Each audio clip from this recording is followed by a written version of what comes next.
La Agencia de Salud de la Franja de Gaza informó que los continuos ataques aéreos del ejército israelí obligaron a miles de civiles a huir bajo una lluvia de bombas.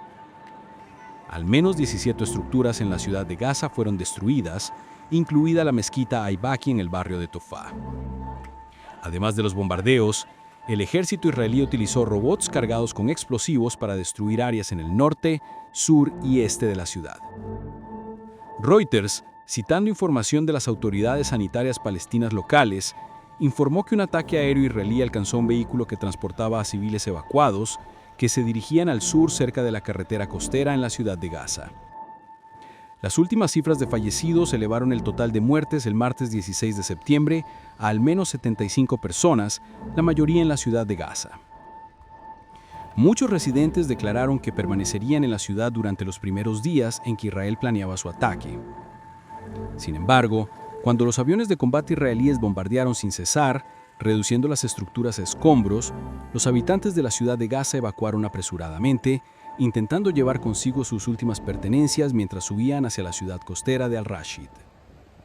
Un funcionario militar israelí estimó que unas 350.000 personas habían huido de la ciudad de Gaza. Sin embargo, las autoridades de Gaza indicaron que alrededor de 190.000 personas abandonaron la ciudad, mientras que el resto se trasladó al centro y al oeste de la ciudad de Gaza. Se prevé que los civiles que abandonaron la ciudad de Gaza enfrentarán un futuro incierto en el sur, ya que la zona humanitaria de Al-Mawasi, que ya estaba rotada de evacuados de las áreas orientales de Rafah y Han Yunis, fue recientemente bombardeada por Israel. Las autoridades de la Franja de Gaza también registraron una tendencia de evacuación inversa, informando el 16 de septiembre que unas 15.000 personas regresaron a la ciudad de Gaza tras presenciar las duras condiciones de vida en Al-Mawasi. Gran parte de la ciudad de Gaza quedó devastada en las primeras semanas del conflicto, pero alrededor de 1 millón de personas regresaron posteriormente a la ciudad y permanecieron hasta ahora. La partida de los residentes esta vez implica que deberán aceptar vivir en campamentos humanitarios abarrotados, con escasez de alimentos y suministros médicos a lo largo de la costa sur de la Franja de Gaza.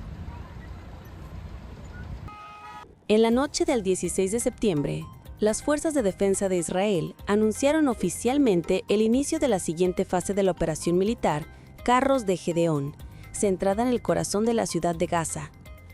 En una conferencia de prensa, el portavoz de FDI, el general Efi Defrain, anunció los nuevos pasos militares y lanzó fuertes acusaciones contra el movimiento islámico Hamás.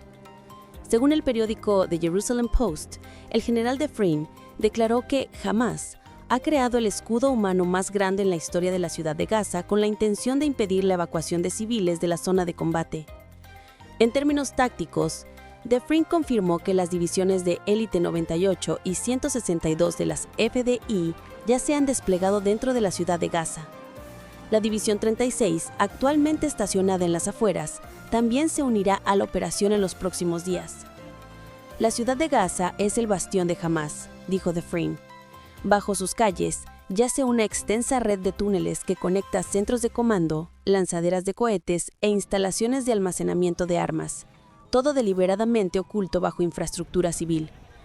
El portavoz de las FDI enfatizó que el rescate de los rehenes retenidos por Hamás sigue siendo la máxima prioridad y la razón principal para que Israel continúe su operación militar en la Franja de Gaza. Afirmó que el ejército está utilizando todos los recursos disponibles, incluida la inteligencia y una estrecha coordinación con la agencia de seguridad Shin Bet, para monitorear todos los acontecimientos sobre el terreno. Israel cometió un genocidio en Gaza con el objetivo de destruir a los palestinos. Esa es la conclusión de la Comisión de Investigación Internacional Independiente de las Naciones Unidas, COI, en su declaración del 16 de septiembre. Israel rechaza enérgicamente estas acusaciones, mientras que los palestinos consideran que la conclusión de la investigación de la ONU sobre el genocidio cometido por Israel contra los palestinos llegó demasiado tarde. En su declaración el 16 de septiembre, la Comisión de Investigación Internacional Independiente de las Naciones Unidas, COI, concluyó que Israel ha cometido 4 de los 5 actos de genocidio establecido en la Convención para la Prevención y la Sanción del Delito de Genocidio de 1948. Esta convención define el genocidio como los crímenes cometidos con la intención de destruir, total o parcialmente, a un grupo nacional, étnico, racial o religioso, In our report, the Commission found that the Israeli authorities and Israeli security forces committed and are En nuestro continuing informe, to commit la comisión the encontró following que las underlying autoridades acts of israelíes genocide y las against fuerzas de seguridad israelíes han cometido y continúan cometiendo los siguientes actos fundamentales de genocidio contra los palestinos en la Franja de Gaza. Primero, matar a miembros del grupo. Segundo, causar daños físicos o mentales graves a los miembros del grupo. Tercero, infligir deliberadamente al grupo condiciones de vida destinadas a provocar su destrucción física, total o parcial. Y cuarto, imponer medidas destinadas a prevenir nacimientos dentro del grupo. Por lo tanto, la Comisión concluye que el Estado de Israel es responsable por no prevenir el genocidio, por la comisión de genocidio y por no castigar el genocidio contra los palestinos en la Franja de Gaza. En cuanto a la incitación al genocidio, la Comisión concluye que muchos líderes políticos y militares israelíes, incluido el presidente Isaac Herzog, el primer ministro Benjamin Netanyahu y el entonces ministro de Defensa Yoav Gallant, han incitado a la comisión de genocidio y que las autoridades israelíes no han tomado medidas contra ellos para castigar esta incitación.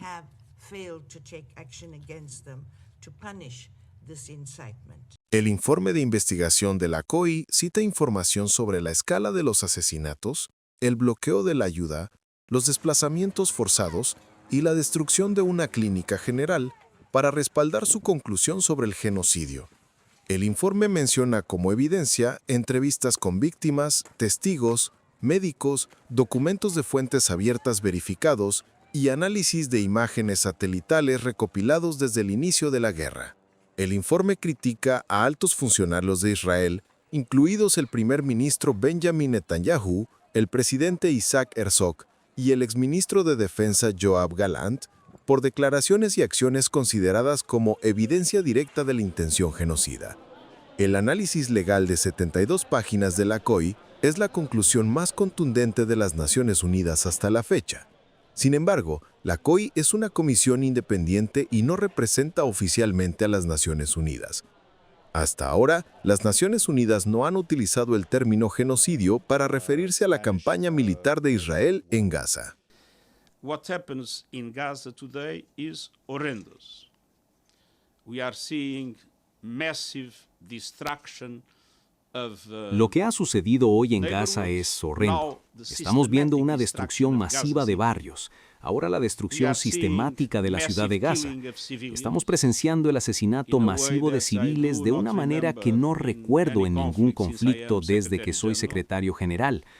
Y estamos observando obstáculos dramáticos para la distribución de ayuda humanitaria. En cierto momento se detuvo completamente. Como consecuencia, el pueblo palestino está sufriendo una situación horrenda con hambruna.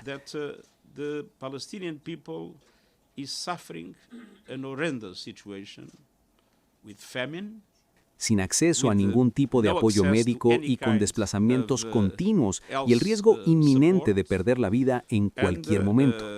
Esto es algo que no podemos olvidar. Independientemente de los nombres que se le den, la verdad es que esto es algo moral, política y legalmente intolerable. Periodista. So, this is something we cannot forget, independently of the names that are given for seriously accepting a negotiation.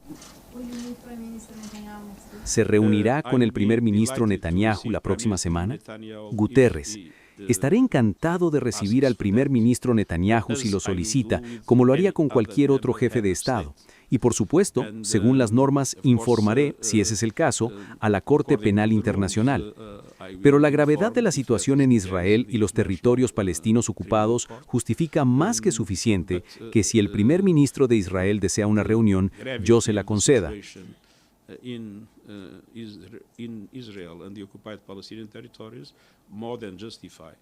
El Ministerio de Asuntos Exteriores de Israel emitió de inmediato una declaración rechazando completamente las conclusiones, afirmando que el informe distorsiona y falsea la verdad, y pidió la disolución de la comisión. El embajador de Israel ante las Naciones Unidas criticó el informe como vergonzoso y afirmó que fue redactado por representantes de Hamás. El informe de la Comisión de Investigación publicado hoy es parte de la campaña de genocidio falso de Hamás. Esto es simplemente un eco de la propaganda yihadista. El informe es lo que Hamás quiere que pienses, y es una completa mentira.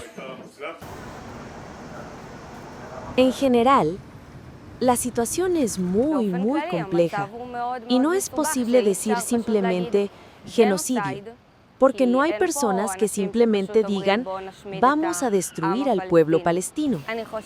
Creo que es una guerra justa y existencial, porque en primer lugar, hay 48 de nuestros rehenes que aún están allí, en Gaza, y no puedes quedarte de brazos cruzados y no hacer nada. No fuimos nosotros quienes comenzamos esta guerra, y mientras no la terminemos, no tenemos forma de seguir viviendo aquí, porque nada garantiza que no vuelva a ocurrir, y probablemente volvería a ocurrir. Mientras tanto, los palestinos desplazados afirman que la conclusión de la investigación de la Comisión Independiente de las Naciones Unidas sobre el genocidio cometido por Israel contra los palestinos llegó demasiado tarde. Hoy escuchamos que las Naciones Unidas concluyeron que Israel ha cometido masacres, genocidio, contra el pueblo palestino en la Franja de Gaza. Sí, esto es cierto. Las Naciones Unidas deberían haber llegado a estas conclusiones hace mucho tiempo, porque Israel ha cometido masacres masivas contra el pueblo palestino a diario y ha utilizado todos los medios de terrorismo, miedo, destrucción, hambre, sed y desplazamiento. Las Naciones Unidas deben estar de nuestro lado y apoyar nuestra causa, e intentar detener la guerra en la Franja de Gaza con todos los medios y lo antes posible. Pedimos a todos los hermanos de la comunidad internacional que apoyen al pueblo palestino en la Franja de Gaza, que detengan la guerra en la Franja de Gaza de inmediato, sin ninguna condición.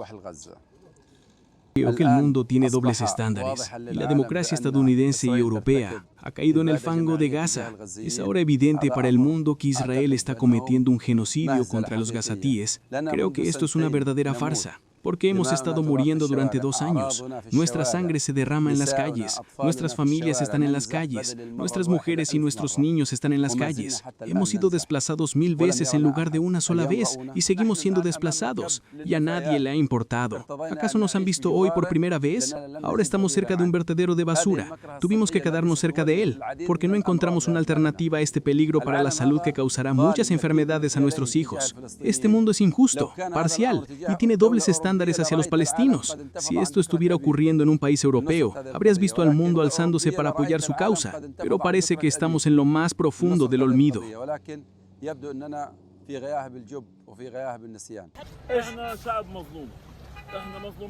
Somos un pueblo oprimido, estamos oprimidos, nuestros hijos están oprimidos. Fuimos desplazados de nuestra tierra y hogares. Lloramos sangre por nuestros hogares. Lloramos sangre por nuestros hijos. Personalmente, tengo a mi padre como mártir y a mis hijos mártires. Los dejé allí y me fui. Mi casa se derrumbó sobre mí y soy un hombre inocente. Como puedes ver, tengo pan en mi bolsa. El informe se publicó tras casi 2 años de estallido del conflicto en Gaza, desde el ataque de Hamás en territorio israelí el 7 de octubre de 2023.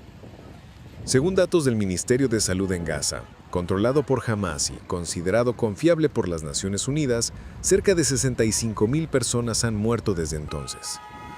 La mayoría de la población de Gaza ha tenido que abandonar sus hogares al menos una vez en medio de advertencias de la ONU sobre una grave hambruna en la ciudad de Gaza. Aunque no es un organismo jurídico, los informes de la COI pueden generar presión diplomática y proporcionar pruebas para tribunales internacionales. La Comisión también está colaborando actualmente con la Oficina del Fiscal de la Corte Penal Internacional. En enero de 2024, la Corte Internacional de Justicia, CIJ, emitió medidas provisionales exigiendo a Israel que prevenga el riesgo de genocidio contra los palestinos. En noviembre de 2024, la Corte Penal Internacional, CIP, emitió órdenes de arresto contra el primer ministro de Israel, Netanyahu, y el entonces ministro de Defensa, Gallant, por acusaciones de crímenes de guerra y crímenes contra la humanidad. El 16 de septiembre de 2025, la capital de México, Ciudad de México, brilló con orgullo nacional, celebrando 215 años del Día de la Independencia del país. Pero este año fue particularmente especial. La Plaza del Zócalo, el corazón de México, fue testigo de un hito histórico. Por primera vez, una mujer presidenta, Claudia Sheinbaum, encabezó un desfile espectacular, afirmando su posición no solo como comandante suprema, sino también como un símbolo de igualdad de género y del proceso democrático. El martes 16 de septiembre se llevó a cabo un desfile en la capital, Ciudad de México, con motivo del 215 aniversario del Día de la Independencia. Unidades del Ejército Mexicano, la Guardia Nacional, la Marina y otras fuerzas de seguridad desfilaron en la plaza principal del Zócalo. Por primera vez en la historia, quien lideró el desfile fue una mujer, la presidenta Claudia Sheinbaum. Según la agencia de noticias Reuters de Reino Unido, Sheinbaum también es la comandante suprema de las Fuerzas Armadas de México.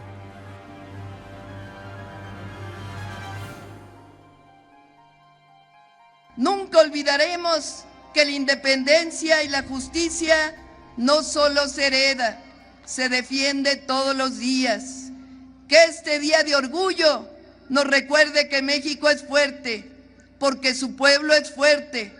Que México es libre, porque su pueblo no se doblega. Y que México será siempre soberano mientras cada uno de nosotros siga llevando en el corazón las palabras inmortales de Guerrero. La patria es primero. ¡Que viva la dignidad del pueblo de México! ¡Que viva México! ¡Que viva México! ¡Que viva México! La noche anterior, el 15 de septiembre, la presidenta Claudia Sheinbaum hizo historia al convertirse en la primera mujer en presidir la ceremonia del Día de la Independencia, entonando el tradicional grito de Dolores desde el balcón del Palacio Nacional. A las 11 de la noche, Sheinbaum tocó la campana ceremonial y rindió homenaje a los héroes nacionales, incluidos personajes de la independencia como Miguel Hidalgo, José María Morelos, así como a las heroínas anónimas, las mujeres indígenas y las comunidades migrantes. También celebró la libertad, la democracia, la justicia y la soberanía.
La presidenta Sheinbaum conmemoró este evento histórico siguiendo la tradición de los presidentes anteriores, desde el balcón con vista a la plaza central del Zócalo, abarrotada de gente en Ciudad de México, tocó la campana que el propio Hidalgo usó hace más de 2 siglos.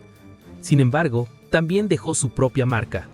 Camino al balcón del Palacio Nacional, Sheinbaum, junto a su esposo Jesús María Tarriba, se detuvo ante el retrato de Leona Vicario, considerada la madre de la patria mexicana. El gobierno señaló que esta fue la primera vez que un retrato de una mujer se incluyó en la galería principal del palacio. Con la banda presidencial, confeccionada por mujeres militares, Sheinbaum recibió luego la bandera de México de un destacamento de honor compuesto íntegramente por mujeres. Al convertirse en la primera mujer en liderar México, la presidenta Claudia Sheinbaum ha sido comparada con la dama de hierro de este país norteamericano. En más de un año al frente del país, ha guiado hábilmente a México a superar dificultades y lograr ciertos avances. La revista estadounidense Time la reconoció en abril como una de las 100 líderes más influyentes del mundo en 2025. En su discurso de investidura en octubre de 2024, la nueva presidenta de México declaró que, durante su mandato, que se extenderá hasta 2030, se centrará en políticas de bienestar social, erradicación del hambre, reducción de la pobreza y estabilidad económica. Al subrayar su determinación de frenar las actividades de los cárteles de la droga, la mandataria dejó claro que no permitirá la irresponsabilidad en esta ardua lucha. Sheinbaum también afirmó que, como madre, abuela, científica y mujer de fe, acompañará al pueblo mexicano en los esfuerzos por mejorar los derechos y la posición de las mujeres. Porque por primera vez en 200 años de la República me convertiré en la primera mujer presidenta de México.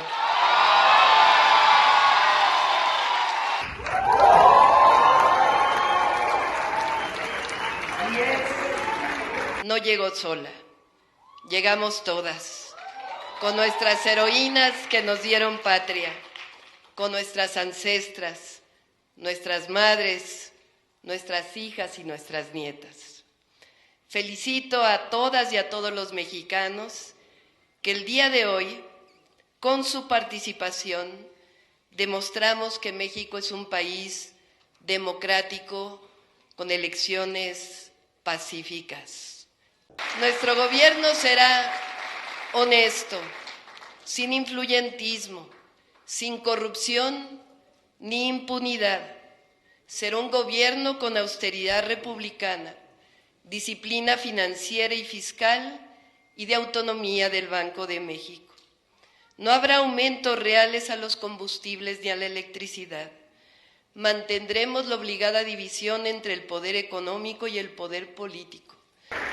Excepcional, único, que ha transformado para bien la historia. Respetaremos la libertad empresarial y promoveremos y facilitaremos con honestidad la inversión privada nacional y extranjera, que fomente el bienestar social y el desarrollo regional, garantizando siempre el respeto al medio ambiente.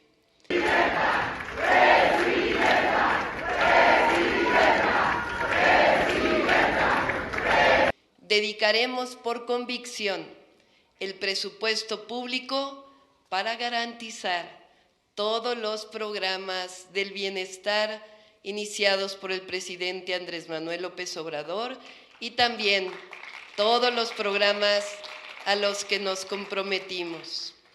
Desde 1824, desde la primera República Federal. Con los Estados Unidos habrá una relación de amistad, respeto mutuo e igualdad como hasta ahora ha sido, y siempre defenderemos a las y a los mexicanos que se encuentran del otro lado de la frontera.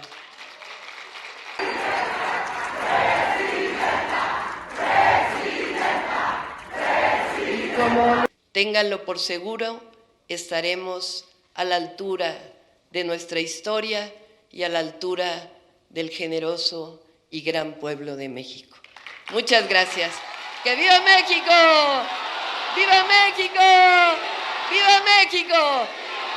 Con un estilo de liderazgo que ella misma describe como tranquilo, en poco más de un año, Sheinbaum ha sabido navegar a México a través de dificultades y ha ganado reconocimiento entre la población. Una reciente encuesta realizada con casi 1,000 personas en todo el país mostró que el 65% de los ciudadanos evalúa positivamente su gestión económica y el 48% considera que la actividad económica ha mejorado significativamente desde principios de 2025.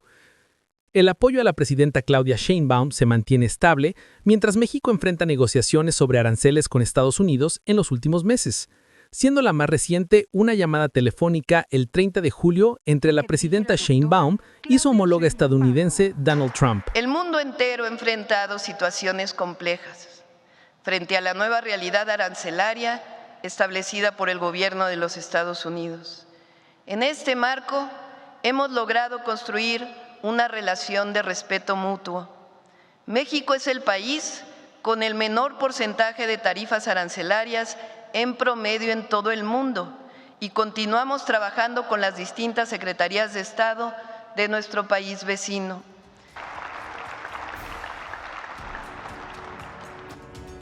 El apoyo a Sheinbaum y al partido Morena fue evidente la noche del lunes 15 de septiembre en la Plaza del Zócalo.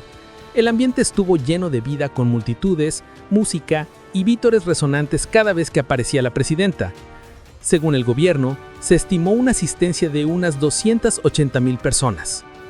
Cabe destacar que las mujeres, especialmente las jóvenes, fueron mayoría entre los asistentes.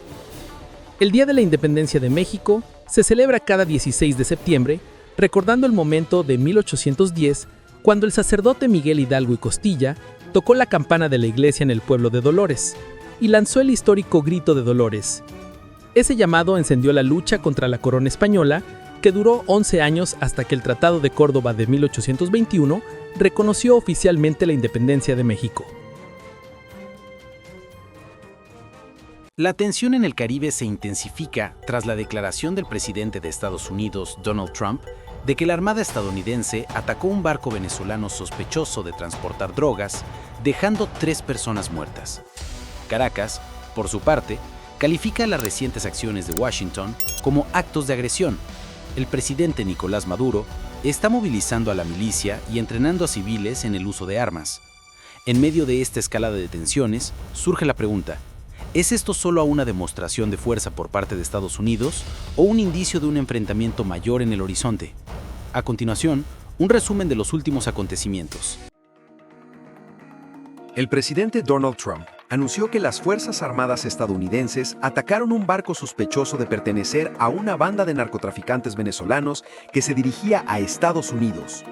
En una publicación en la red social Truth Social, el 15 de septiembre, Trump escribió: "Esta mañana, bajo mis órdenes, las Fuerzas Armadas de Estados Unidos llevaron a cabo un segundo ataque contra bandas de narcotraficantes claramente identificadas en el área de responsabilidad del Comando Sur, Southcom". Trump informó que 3 personas murieron en el ataque y confirmó que el incidente ocurrió en aguas internacionales. Sin embargo, no presentó pruebas concretas de que el barco transportara drogas. El presidente subrayó: "Estas bandas de narcotraficantes extremadamente violentas han representado una amenaza para la seguridad nacional, la política exterior y los intereses esenciales de Estados Unidos". La publicación incluía un video de casi 30 segundos que aparentemente mostraba un barco explotando y hundiéndose en llamas. Horas antes de la publicación de Trump, el presidente venezolano Nicolás Maduro acusó a las recientes acciones de Estados Unidos de ser actos de agresión y señaló que la comunicación entre ambos países ha cesado en gran medida. No es una tensión, es una agresión en toda la línea. Es una agresión judicial cuando nos criminalizan. Es una agresión política con sus declaraciones amenazantes diarias. Es una agresión diplomática y es una agresión en camino de carácter militar. Y Venezuela está facultada por las leyes internacionales para hacerle frente integralmente a esta agresión. No es una tensión, es una agresión. ¿Podría Venezuela en este contexto insistir con el ingreso a los BRICS? Hoy puedo anunciar que las comunicaciones con el gobierno de Estados Unidos están deshechas por ellos, con sus amenazas de bombas, muertes y chantaje. Así no funcionamos nosotros. Con amenazas y por las malas, nunca jamás habrá nada. Y lo saben. Así que pasaron de una etapa de relaciones maltrechas de comunicación a deshechas. Y la historia continuará. En Cuba lo explotaron. Después se supo con el tiempo que un misilístico, un destructor, mande sus soldados expertos en misiles a asaltar barcos atuneros. Ustedes saben que estaban buscando, no tengo ni que decírselo. Estaban buscando un incidente militar. Si los muchachos atuneros hubieran tenido algún tipo de armas y accionan armas estando en jurisdicción venezolana, hubiera sido el incidente militar que están buscando los guerreristas, los extremistas que quieren una guerra en el Caribe. Pregunto, en Washington, ¿quién dio la orden para crear este incidente? Eso tiene que estar en los papeles, en la orden de operaciones, ¿verdad? ¿Quién dio la orden en Washington? Rociaban el barrio de Chorrillos así los helicópteros para acabar con el pueblo. Que yo valga más que Bin Laden, que yo valga igual que Darwin Núñez, el gran futbolista de Uruguay. Cualquier momento me ponen a valer más que Messi y sería una injusticia, ¿verdad? Nadie cree esos ataques inmorales, extravagantes. Saben que salieron de Saigón y el que no lo sepa, que lo busquen. Si quieren buscar marihuana, búsquenla en Estados Unidos, que están produciendo la marihuana, la super marihuana sintética. Y es legal, es legal, es legal la producción y el consumo de marihuana en los Estados Unidos. ¿Qué van a decir ustedes, Venezuela? No tienen moral, no tienen moral. En Venezuela sigue siendo ilegal y será ilegal. Aquí no vamos a caer en la moda estúpida de legalizar ninguna droga. Jamás la vamos a legalizar. Preguntar cuál es su mensaje. He enviado a varios presidentes de América Latina y el Caribe. Al primero que se le entregó la carta fue al presidente de la CELAC, Gustavo Petro, para que se convoque con carácter de urgencia en América Latina y el Caribe una conferencia especial por la soberanía y la paz del Caribe. Y la CELAC asuma la conducción de un proceso intenso de conversaciones y diálogos para hacer valer la declaratoria de América Latina y el Caribe territorio de paz. ¿Cuál fue el incidente? ¿Cuál fue? La primera ministra de Trinidad y Tobago se volvió loca. Se volvió loca, amenazando que desde Trinidad y Tobago ella va a autorizar ataques contra Venezuela, declarándole casi la guerra a Venezuela. Yo estoy seguro que el pueblo de Trinidad y Tobago está en contra, completamente. Somos países vecinos. En otras partes del Caribe. Y de acuerdo a la gobernadora de Puerto Rico, toda la isla de Puerto Rico lista para invadir Venezuela, es lo que dice la gobernadora, y que tienen allá 100 aviones F-35 que nos van a bombardear, y que tienen no sé cuántos miles de soldados, y la isla completa con la gobernadora al frente. La gobernadora va a venir en un destructor de esos a desembarcar aquí en La Guaira. Me imagino que va a desembarcar en Macuto, la gobernadora, ¿no?, de Puerto Rico. En las últimas semanas, Estados Unidos ha desplegado al menos 8 buques de guerra y un submarino de ataque en el Caribe, además de enviar 10 cazas furtivos F-35 a Puerto Rico. El 2 de septiembre, Trump informó que las Fuerzas Armadas estadounidenses eliminaron a 11 presuntos miembros de una banda de narcotraficantes venezolanos en una